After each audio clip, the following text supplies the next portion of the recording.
Saudara, terima kasih sudah kembali menyaksikan Bedah Politik bersama Profesor Saiful Mujani. Kali ini kita akan membahas tentang penjelasan mengenai dinamika elektabilitas para bakal calon presiden.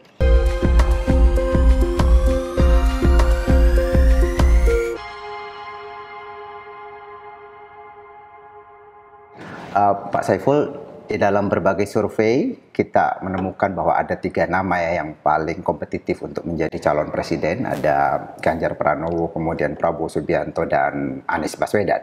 Tetapi dari 3 nama ini terlihat ada dinamika, ada fluktuasi dukungan publik kepada mereka bertiga.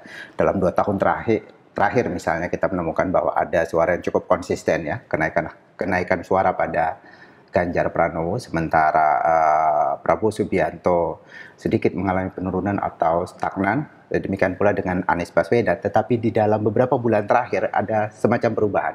Kita melihat ada penurunan pada suara Ganjar, sementara Prabowo Subianto mengalami penguatan, dan Anies Baswedan sepertinya relatif lebih stagnan. Kira-kira kalau kita lihat bedah secara lebih detail, di bagian-bagian mana saja di masyarakat kita, secara demografis misalnya, atau secara sosiologis, perubahan-perubahan itu terjadi pada ketiga bakal capres ini. Pak Saiful, silakan.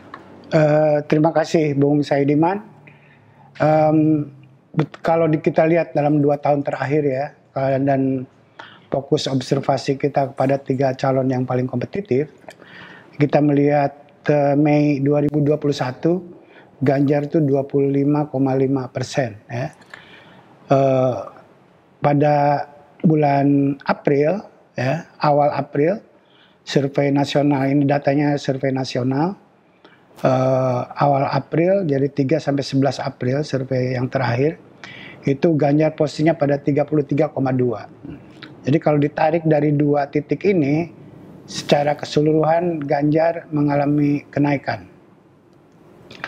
Sementara itu Pak Prabowo pada kurun waktu yang sama itu relatif stabil atau stagnan, dari 34 pada Mei 2021 menjadi 31 gitu ya, atau bahkan sedikit agak di bawah dari titik awalnya.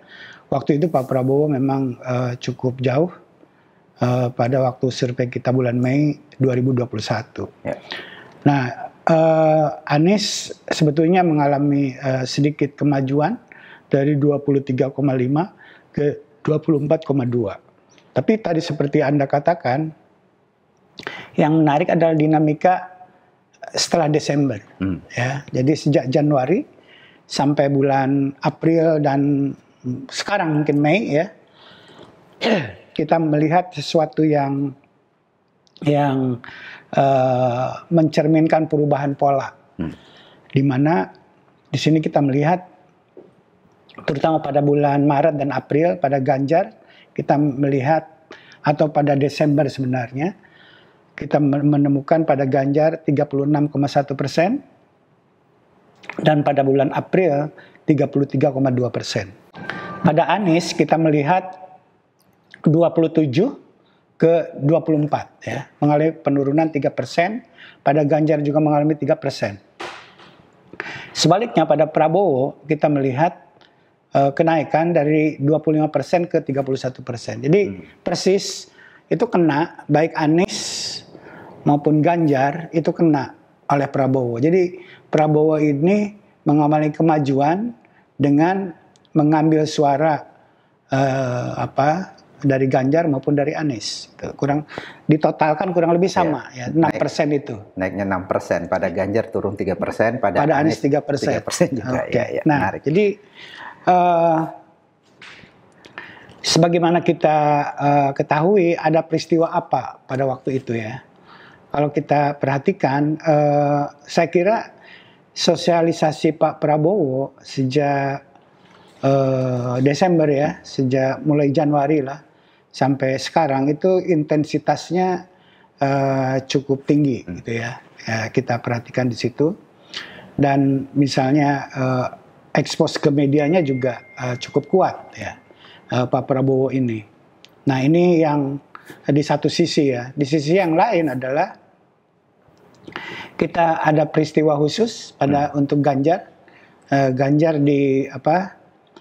dihubungkan dengan opini yang menentang kedatangan Israel, sehingga kemudian pertandingan sepak bola untuk U20 itu tidak jadi di Indonesia, dibatalkan oleh FIFA gitu ya. Nah, Ganjar kena di situ. Nah, apakah demikian efek dari Anies? Anies kenapa? Anies kan tidak punya opini tentang itu. Kenapa dia mengalami penurunan pada kurun waktu yang sama gitu ya?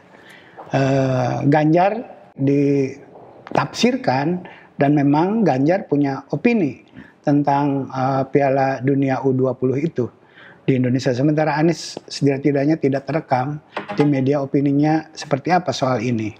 Nah, oleh karena itu kita harus cermati sesungguhnya yang berubah di kalangan pemilih itu pada segmen mana gitu ya. Nah, menurut analisis yang pertama saya ingin melihat perubahan-perubahannya itu kita lihat secara sosiologis di pedesaan atau di perkotaan, gitu. Pemilih pedesaan dan pemilih perkotaan. Kita lihat bahwa di pedesaan, gitu ya, pada kurun yang sama dari Desember sampai awal April itu terjadi kenaikan pada Prabowo, gitu ya, dari 29 ke 34. Pada Ganjar itu relatif stabil, ya, jadi 33 ke 32. Jadi 1% tidak signifikan perubahan itu. Pada Anies terjadi penurunan dari 25 ke 22. Ini di desa. Jadi di desa terjadi pertarungan yang cukup sengit antara Anies dengan Prabowo. Dan nampaknya untuk sementara ini yang menang adalah Prabowo atas Anies di daerah pedesaan, gitu ya. Sementara Ganjar itu tidak ikut bertarung di sini. Suaranya relatif stabil ya pada Ganjar. Nah, sebaliknya di perkotaan kelihatan sekali pertaruhan antara Prabowo dengan Ganjar Pranowo terjadi di perkotaan, gitu ya. Kita lihat pada waktu yang sama Prabowo naik dari 21 ke 29, cukup kencang ya, 8%. Anies juga mengalami penurunan dari 29 ke 26 tapi tidak terlalu banyak, gitu ya. Ganjar itu mengalami penurunan dari 40 ke 34, 6%. Jadi sama dijumlahkan antara penurunan pada Anies dengan penurunan pada Ganjar itu sama dengan kenaikan pada Prabowo, gitu ya. Tapi yang kelihatan di kota ini adalah pertarungan antara Ganjar dengan Prabowo. Dan Prabowo yang memenangkan pertarungan di perkotaan pada kurun waktu ini. Ini yang membuat Ganjar turun pada akhir Maret dan awal April ya, di dalam survei kita yang terakhir. Itu kita lihat di pedesaan dan perkotaan, Bung Saidiman. Jadi kalau ditanya itu di mana terjadi perubahan itu, di pedesaan terjadi perubahan di mana Anies mengalami penurunan dan Prabowo mengalami kemajuan. Di perkotaan Ganjar mengalami penurunan, Prabowo mengalami kemajuan. Kira-kira begitu. Jadi Prabowo sama Ganjar bertempur di perkotaan. Anies sama Prabowo bertempur di pedesaan. Prabowo memenangkan di dua medan itu kira-kira sementara ini dalam kurun waktu ini, Bung Saidiman. Nah, kita lihat di sini dilihat dari tingkat pendidikan ya. Saya melihat pendidikan di sini ini juga seberapa konsisten dengan temuan desa dan kota tadi ya. Orang yang tinggal di pedesaan biasanya pendidikannya lebih rendah, yang di perkotaan lebih tinggi gitu ya. Nah, kita lihat di sini untuk daerah pedesaan misalnya yang pendidikannya hanya SD atau lebih rendah, itu kita melihat pada Anies ada penurunan. Gejala penurunan itu, pada Prabowo mengalami kenaikan. Itu tadi di desa pertempuran terjadi antara Anies dengan Prabowo. Ini di kalangan orang yang pendidikannya SD itu antara Anies dengan Prabowo berebut dan Prabowo yang menang. Kira-kira begitu. Sementara pada Ganjar relatif stabil. Nah, kita lompat pada SD dibandingkan dengan yang pendidikan tinggi, gitu ya. Orang yang berpendidikan tinggi kita di sini lihat ya, kenaikan terjadi pada Prabowo dari 10 ke 22, Bung Saidiman. Ya, itu sangat 12, gitu ya. Nah, pada Ganjar itu mengalami penurunan cukup tajam dari 46 ke 32. Gitu ya. Jadi artinya apa? konsisten dengan pola tadi desa dan kota, gitu ya. Di perkotaan terjadi pertempuran sengit antara Prabowo dengan Ganjar, dan yang menang Prabowo sejauh ini. Dan di kalangan yang berpendidikan SD, pertempuran terjadi antara Anies dengan Prabowo, dan yang menang sejauh ini adalah Prabowo. Itu yang menjelaskan kenapa sejak Desember sampai bulan April awal Prabowo mengalami kemajuan secara keseluruhan. Walaupun sebelum-sebelumnya cenderung secara umum ya, itu Ganjar masih di atas siapa? Prabowo. Masih di atas Prabowo gitu ya. Walaupun Ganjar yang kemudian pada awal April mengalami penurunan, tapi masih di atas secara nasional, secara keseluruhan. Nah, kalau kita bedah penurunan ini di mana terjadi, gitu ya, kita melihat penurunan terjadi untuk Ganjar itu dari daerah perkotaan, di kalangan orang yang lebih terpelajar. Nah, kita ingin lihat juga konsistensi ini dari sisi orang terpelajar mungkin punya akses pada media. Salah satu alat yang membantu untuk akses tersebut adalah dia punya cellular phone atau tidak, punya HP atau tidak, gitu ya. Kita melihat di sini jelas sekali bahwa responden yang punya HP itu mengalami penurunan dukungan pada Ganjar dari 39 ke 35, gitu ya, di satu sisi. Kemudian pada Prabowo dari 23 ke 29, ya. Jadi kelihatan di situ bahwa orang yang punya HP itu artinya orangnya terpelajar, tinggal di perkotaan, dan kemungkinan punya akses pada berita-berita, gitu ya, berita sosial politik. Nah, jadi kita melihat di situ bahwa orang yang tidak punya HP misalnya, nah ini lagi-lagi ini pedesaan. Kebanyakan orang yang tidak menggunakan HP adalah orang di pedalaman sana. Mereka tidak tahu isu yang sedang berkembang. Isu yang berkembang. Oleh karena itu perangnya adalah perang tanpa isu. Ini kemungkinan mobilisasi di lapangan. Ya, kemungkinan mobilisasi di lapangan. Kita ingin lihat bentuk mobilisasinya seperti apa nanti. Nah, kita lihat kalau di orang yang tidak punya HP, pada Ganjar kan relatif stabil. Bahkan kalau dilihat dari Desember ada kenaikan, ya. Misalnya dari 24 ke 26, walaupun sedikit naik. Pada Prabowo itu terutama pada Maret dan April dari 32 ke 40. Jadi 8% tajam gitu ya. Orang yang tidak punya HP. Sebaliknya pada Anies dari 22 ke 17.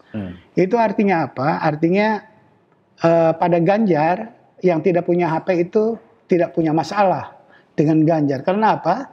Logis. Ya, karena sumber penurunan itu adalah dengan opini yang berkembang lewat media massa, kira-kira begitu, yang bisa diakses lewat internet, dalam hal ini lewat HP dan seterusnya kayak begitu. Nah, kita lihat secara lebih spesifik, pemilih yang mengakses media sosial itu kita lihat ya, yang sering menggunakan media sosial itu pada Ganjar mengalami penurunan dari 41 ke 36 ya. Itu signifikan dari Desember ke awal April. Sebaliknya pada Prabowo mengalami kenaikan dari 24 ke 29, sorry. 29 ya. Ya, dari 24 ke 29. Ini konsisten dengan yang tadi bahwa orang yang punya HP kemudian mengakses media sosial tinggal di itu kota. Dan dari kota gitu ya. Orang yang relatif lebih terpelajar itu adalah mengalami perubahan dukungan terhadap Ganjar dan kemudian suaranya pindah dari Ganjar tersebut ke Prabowo, bukan ke Anies gitu ya dalam hal ini. Sebaliknya kita lihat bagi yang tidak menggunakan medsos gitu ya, itu lihat Ganjar itu kan relatif tidak mengalami perubahan, gitu ya. Kita lihat di sini dari 26 ke 27 ya 1% tidak terlalu signifikan. Pada Anies, kita kalau lihat dari Desember ini dari 27 ke 21. Ya. Prabowo dari 27 menjadi 37. 10%. Jadi kelihatan sekali. Nah berarti mobilisasi, sosialisasi dan sebagainya, polanya berbeda antara Prabowo melawan Ganjar dan Prabowo melawan Anies. Gitu ya. Di dua sisi ini sejauh ini Prabowo memenangkan pertarungan apakah itu di lapisan bawah atau lapisan atas. Di lapisan atas dia berhadapan dengan Ganjar dan dia menang. Di lapisan bawah dia berhadapan dengan Anies dan Prabowo menang juga. Gitu. Jadi secara keseluruhan suara Prabowo jadi naik. Oke, menarik sekali tuh Pak Saiful. Kalau khusus pada tadi pertarungan antara Prabowo Subianto dengan Ganjar Pranowo pada kalangan atas dan punya akses terhadap informasi, tadi dikatakan bahwa kemungkinan ini karena memang ada isu. Salah satunya isu U20 itu, yang Indonesia gagal menjadi tuan rumah. Selain itu ada isu lain nggak? Karena kan kalau kita lihat penurunan pada Ganjar ini kan bukan hanya terjadi dari Maret ke April ya, tetapi dari Desember. Dari Desember. Iya, sebelum peristiwa itu terjadi. Saya kira tadi adalah kalau Anda cermati intensitas sosialisasi Pak Prabowo di media sosial itu mengalami kemajuan. Satu, kedua, intensitas pemberitaan tentang kegiatan politik Prabowo berkunjung kemana, pergi dengan Pak Jokowi dan sebagainya, statement Pak Jokowi dan sebagainya, jauh sebelum sebelum U20 itu sudah terjadi. Dan itu menandakan bahwa itu akumulasi semuanya. Tapi peaknya ya pada waktu U20 dibatalkan. Kira-kira kayak begitu, Bung Saidiman ya. Jadi ini satu hal yang menarik untuk diperhatikan bahwa jelas gitu ya, Ganjar itu sekarang harus memperbaiki itu ya sosialisasinya di kalangan kelas menengah ke atas. Harus bisa meyakinkan itu, mengambil hati dan pikiran orang-orang kelas menengah ke atas, dan itu tidak mudah. Karena orang terpelajar tidak mudah diyakinkan. Mereka lebih kritis. Lebih kritis, itu dia. Nah, oleh karena itu, tapi kita lihat Ganjar telah melakukan itu dengan memberikan penjelasan kenapa dia misalnya tidak mendukung kedatangan Israel, tim dari Israel, kira-kira begitu. Apakah itu punya pengaruh gitu ya? Kita akan lihat di survei nasional pada bulan ini, Bung Saidiman. Tapi dilihat dari survei telepon yang beberapa kali Anda presentasikan, kelihatan ada rebound, ada kemajuan. Itu artinya terjadi lagi perubahan di kalangan kelas menengah sikapnya terhadap Ganjar. Kalau dilihat dari sisi itu. Tapi secara nasional kita ingin lihat, kalau secara nasional kan begini. Kalau secara nasional sampelnya itu adalah 100%. Jadi termasuk orang yang di pedalaman itu tercakup yang di tidak dalam punya HP, yang tidak punya HP dan semuanya itu masuk di dalam sampel kita sehingga menjadi representatif. Sementara yang survei telepon yang dilakukan itu hanya 80%. Kebanyakan kelas bawahnya tidak masuk. Nah, kalau Anda memperhatikan perubahan itu terjadi pada kelas menengah ke atas yang punya HP, yang bisa mengakses media, yang lebih terpelajar gitu ya. Dan itu kan bisa dijangkau dengan survei telepon.